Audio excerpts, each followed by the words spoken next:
Well, hello YouTube, and welcome back to my channel. It's Wednesday. It's my rostered day off work, so I was a bit bored, so I decided to take a trip to the local Easy Grow nursery and see what they had in stock. Now, I did not intend to purchase anything, but I found these three, had a nice chat with the lady that works there, and I got these three on sale because, well, they're not in the healthiest of conditions. Unfortunately, with coronavirus, the local nursery is having a hard time getting staff. They usually get backpackers that come in and help them through the summer months, so a lot of their plants are really suffering, and which means we get them at discount. So these were regularly $35 to $40 a plant, and I got them for 15 bucks each. And so what did I get? I'll start with this little one. Orchids glabellata times Sib.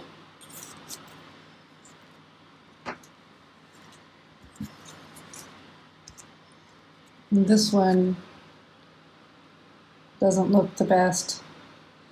We'll see if we can save it. I'm really hopeful for this one.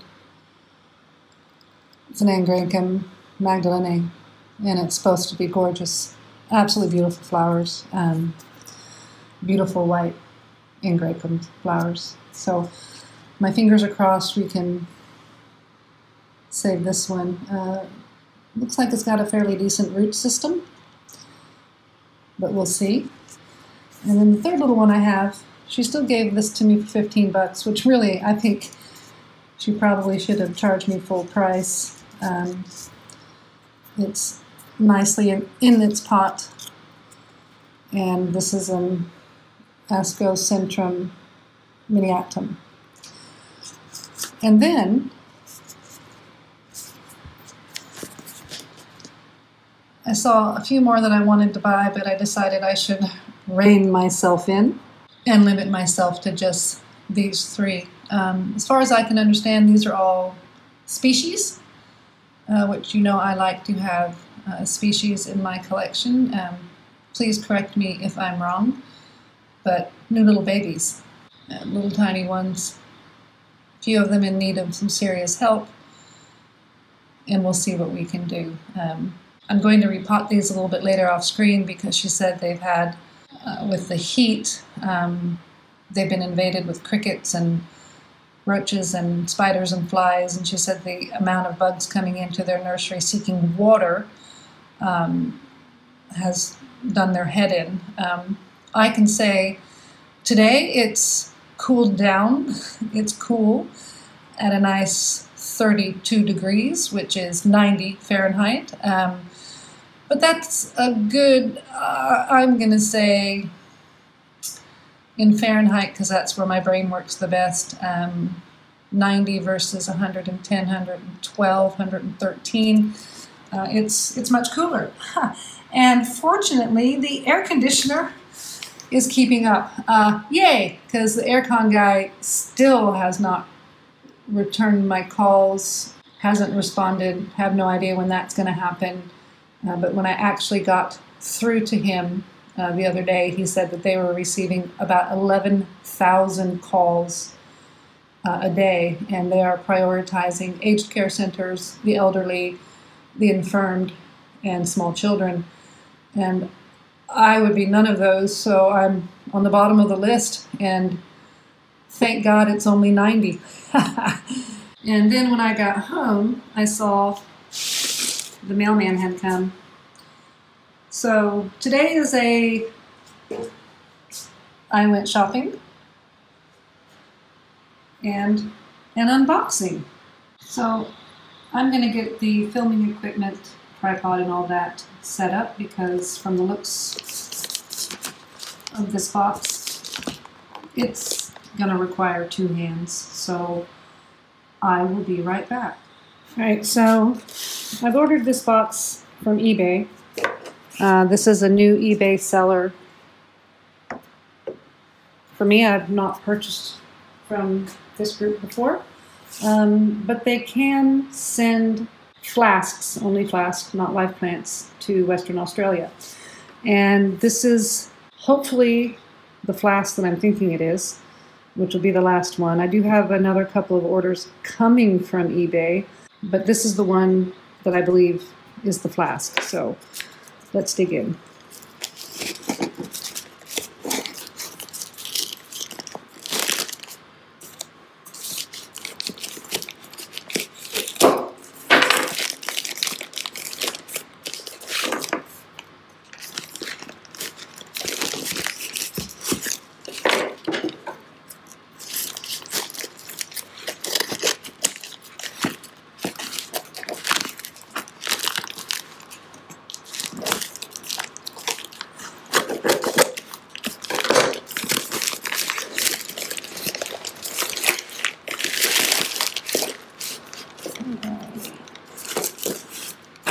Now, I am a little bit worried about the health of this flask, as I've ordered this quite some time ago.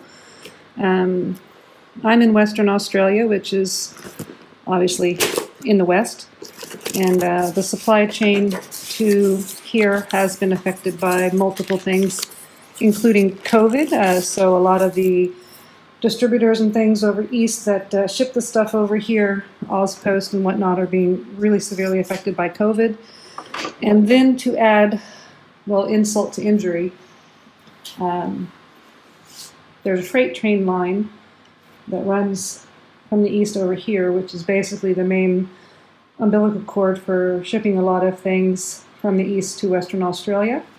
A few weeks ago, one of the areas that the train tracks run through, very, very rural, unpopulated area, received in one day the total rainfall that it normally gets in an entire year, and it damaged the railroad track. So here in Western Australia, we're starting to see supply chain problems. Some groceries are getting a bit difficult to get, and the mail is taking longer. So this one looks like it's been very nicely potted up, packaged up, and is not broken. So a while back you saw me deflask and Acioclades maculata, and I bought that one because this is what I really wanted. And again, I was kind of expecting this to be in this condition. So let me look at the leaves on that. So this is going to get unpotted today, but I need to run to our local hardware store, Bunnies, because I don't have one of those green trays with which to put these in. And I do find that when I have to unflask them straight away, it does better with that green tray with the lid on it. And I don't have any of those. But this is going to be the last flask that I purchased for a long time, mostly due to constraints of where am I going to put all these. And also because there's not much more out there at the time that I really, really want. So what I'm going to do is pop the top on this.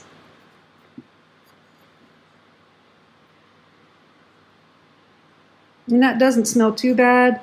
Fortunately, on the 90-degree day that we had today, I did have the great fortune of seeing the postie come by and stick it in the mailbox, so it didn't have to sit out in my black mailbox in 90-degree, 32-degree heat of Western Australia for very long. But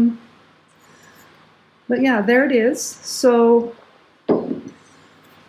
it looks like I'm off to Bunnies. Alright, so this is my local big box store, Bunnies. And we've made it here. As you can see, everyone's still in masks. So I've got my mask on, and let's head on in and go find what we need.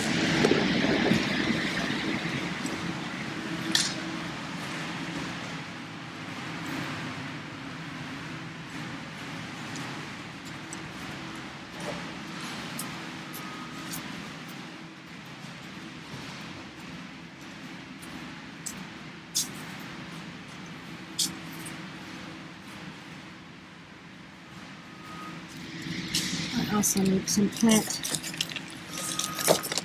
labels.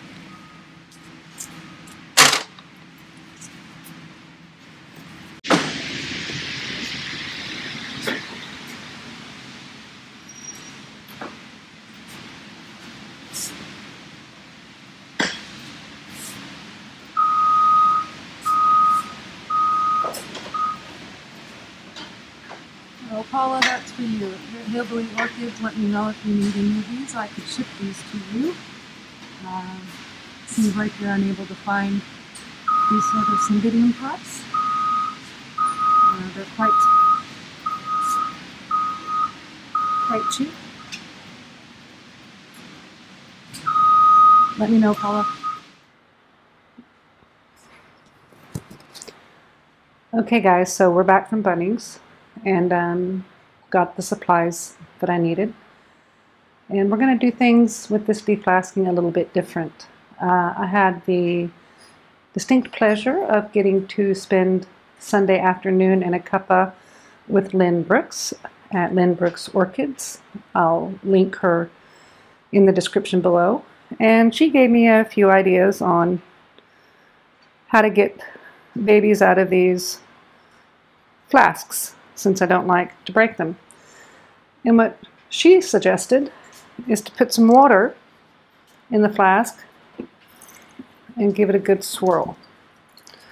Now you can see I'm pretty lucky with this one in that, you know, a lot of them are already pretty well broken free. So we'll see what we can do here. I hope we're in frame. Let's check. Yeah, we're in frame. So as you can see, some of these are quite very easy just to sort of reach in and pull out. And again, they're looking alrighty. Some of them have got some decent roots, and some of them not so decent roots.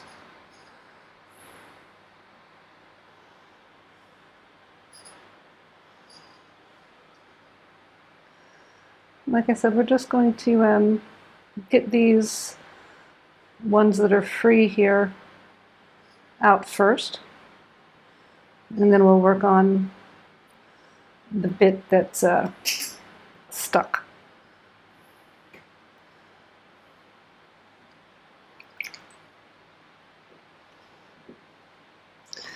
This little dinky tiny one, I probably with my luck won't make it. I'm finding that the very, very small ones don't seem to survive. The bigger they are, the better they do. And again, we're just sticking them in a little bowl of water here to help get some of the agar and stuff off. But this flask seems, well, that's a nice big fat pseudobulb there with the, looks like growth on the side.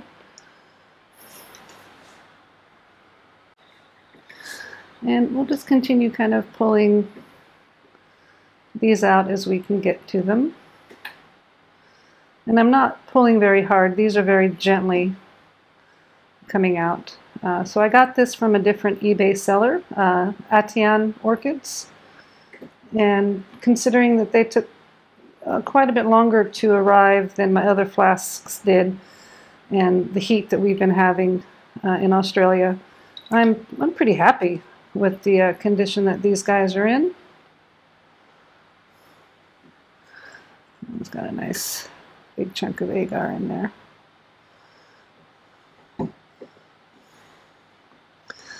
But we will clean these up as we go along.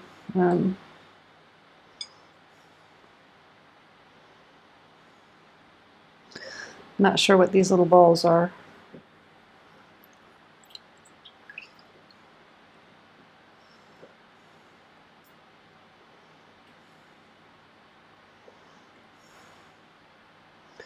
But yeah, again, I've been looking for the Aceroclades spatuliflora for a long time and have been unable to find a plant, which is why I just broke down and bought a flask. All right, so this has got a rotted one here, and that's a rotted root there.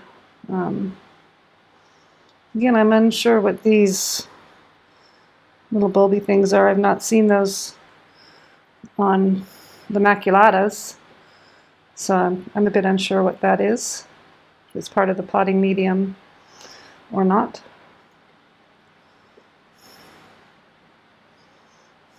I'm sorry, the agar.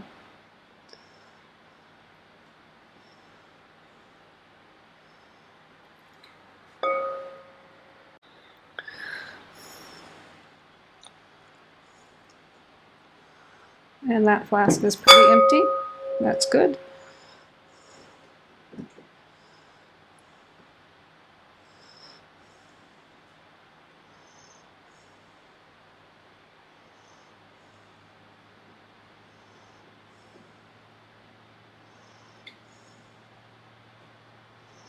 Like this one's got a little bit of leaf tip problems. But we'll get these all rinsed up and cleaned up and see how they're doing. That's just a bunch of rotten stuff. I don't think that's going to make it. I'm not even going to try with that one. So that's the babies out of the flask. And I should have used paper towels, but oh well. So now what we're going to do is just sort of clean this stuff off. This seems rather quite firmly attached, so I'm not going to pull any on that. And just give it a little bit of a rinse here. This little leaf, I'm going to try to pull that off. And the sheath here.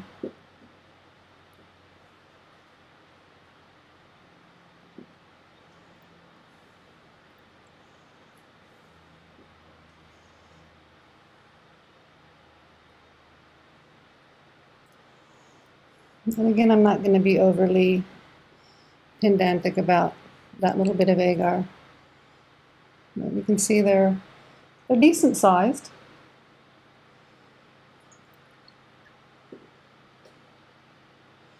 Again, mostly I'm just pulling these little sheaths off because I'm sort of afraid that it will cause rot.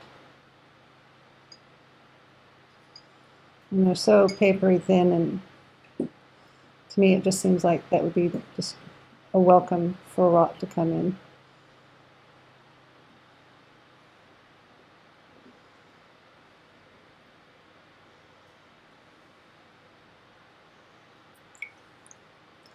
And so you guys have seen me do this before, so again I'll just show you a few more. I'm just going to pull these little sheaths off here, and I hope that little bit that broke off wasn't a bad thing for that to break off.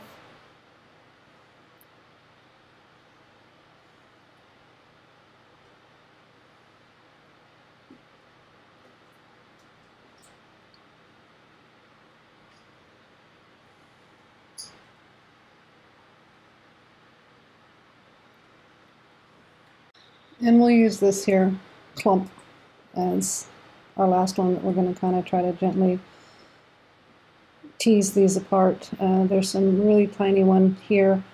This one,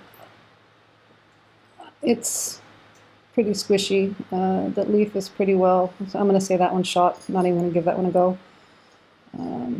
Same with that one there.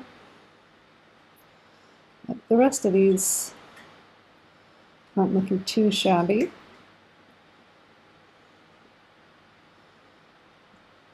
They are very nicely stuck together, and these two came apart. And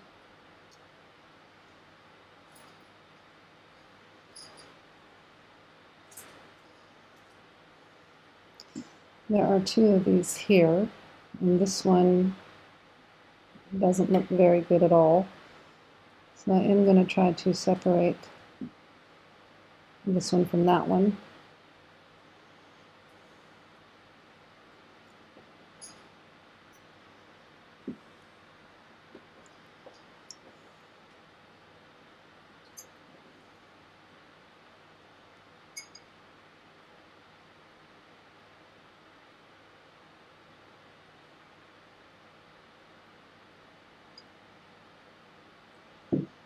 And something this size, I I don't have much hope for, but we'll give it a go. I am finding that these really, really small ones just don't make it out of the flask.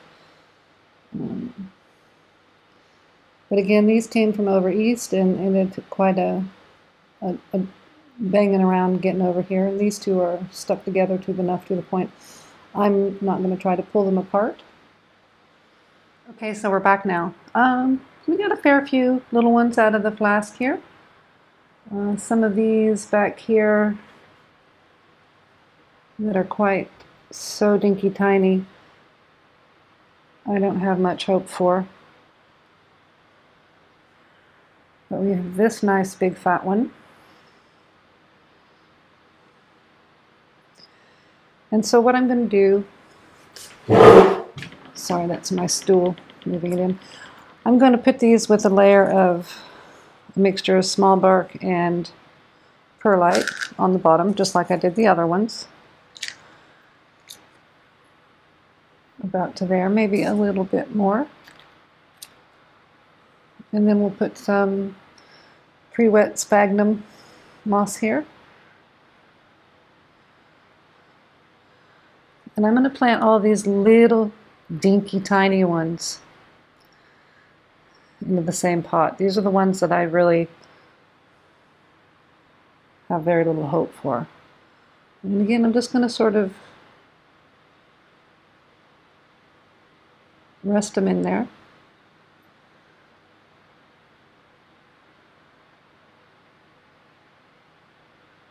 And these ones I will put a small layer of bark on top as well, just to kind of help to stabilize the little plants and keep some humidity in the pot.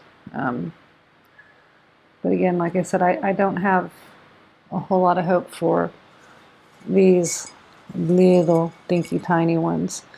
The bigger ones with the more established roots, I am going to go ahead and put those in their own little pots, because I've got a bit more faith in those. And I will be using the rhizotic spray that Lynn gave me to help stimulate the roots on these. And again, with this one here, you can see that everything will fit fine into the pot. So we're just going to go with, again, a bit of perlite and orchiata bark.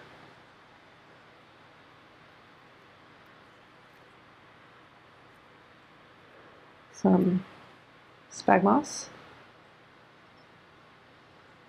And then I'm going to make a little bit of a place for the roots to go.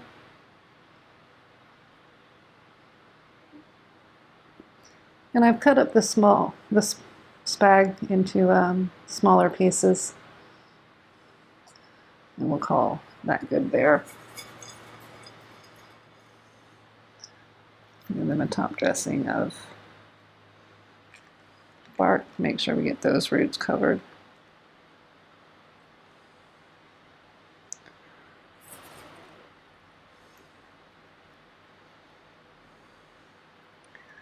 And so that's the general idea of what I'm going to do with the rest of those little guys there.